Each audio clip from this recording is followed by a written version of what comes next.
तर भाजपाकडून नगरसेवकांना 1-1 कोटींची ऑफर आहे असा आरोप काँग्रेस नेते विजय वडेट्टीवारांनी केलाय।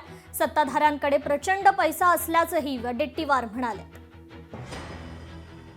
सत्ता त्यांच्याकडे आहे, प्रचंड पैसा आहे, त्यातून त्यांनी मोठमोठ्या ऑफर या सगळ्यांना दिल्या आहेत।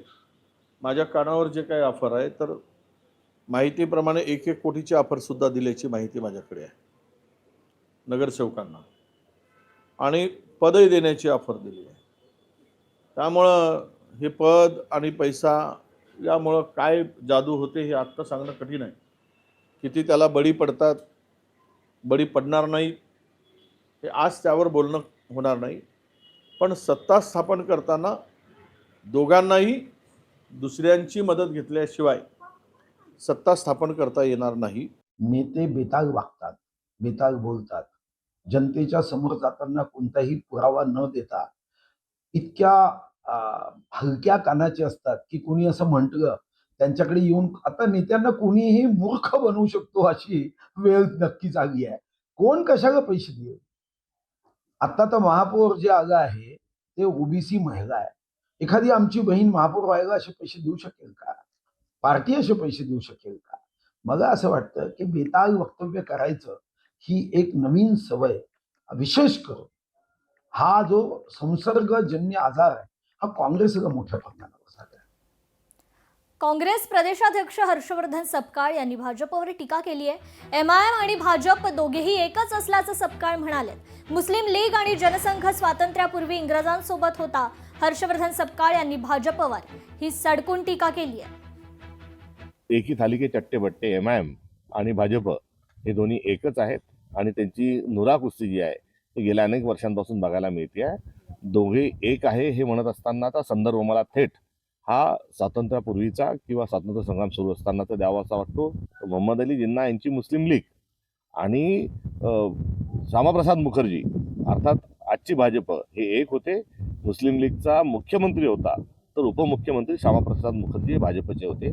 त्यामुळे यांचा हा जुना खेळ आहे, हा नवीन पद्धतीने नव्या चालीवर हा एमआयएमच्या माध्यमातून ते खेळत आहे।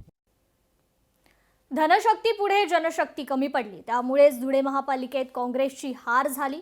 खासदार शोभा बच्छाव यांनी भाजपवर ही टीका केलेली आहे। आमचे जे पदाधिकारी आहेत, जे कार्यकर्ते आहेत, ते अतिशय चांगल्या पद्धतीने लढलेले आहेत आणि भविष्यामध्ये ही जी काही यादवी आहे ही निश्चितपणे संपुष्टात येईल। तर सोलापूर जिल्हा परिषद निवडणुकीत भाजपचा सुपडा साफ होणार। मागील 3 निवडणुकांप्रमाणे भाजपचा सुपडा साफ पॅटर्न चालणार। खासदार धैर्यशील मोहिते पाटलांनी हा दावा केलेला आहे।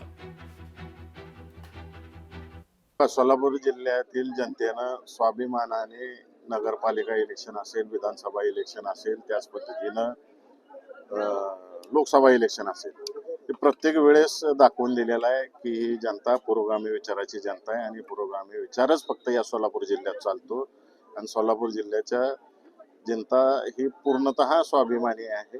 त्यामुळे जे सुपडा साफ पॅटर्न गेले 3 इलेक्शनचा आहे तोच पुढे जनता चालू ठेवेल अशी आम्हाला खात्री आहे। 2019 मध्ये उद्धव ठाकरे यांनी सत्तेसाठी भाजपच्या पाठीत खंजीर खुपसला। भाजपचे प्रदेश प्रवक्ते राम कुलकर्णी यांनी हा आरोप केला। हिंदुत्वाच्या नावानं मते मागणारे उद्धव ठाकरे सत्तेसाठी काँग्रेस राष्ट्रवादी सोबत तडजोड करत थेट सोनिया गांधींच्या दरबारात पोहोचले। बारामतीच्या पायरीवर ते नतमस्तक झाले। यालाच राजकारणातली शिसारी म्हणतात। राम कुलकर्णी यांनी हा खळबळजनक असा आरोप केलेला आहे। 2019ला तुमचे बंधू उद्धवजी ठाकरेंनी भारतीय जनता पार्टीच्या पाठीत खंजीर खुपसला, सत्तेसाठी तडजोडी केल्या, सोनियाचा दरबार गाठला, बारामतीत जाऊन शरद पवारांचे या ठिकाणी पायपुसणं केलं आणि मग ती राजकारणाला शिसारी नव्हती का? मला हे तुम्ही सांगा की कुणामुळं राजकारणाला शिसारी लागली आणि हो ही शिसारी दुरुस्त फक्त विकास कामं, जनसेवा याच्याच माध्यमातून। लोकशाही मराठी ऐका, पहा, जागरूक रहा।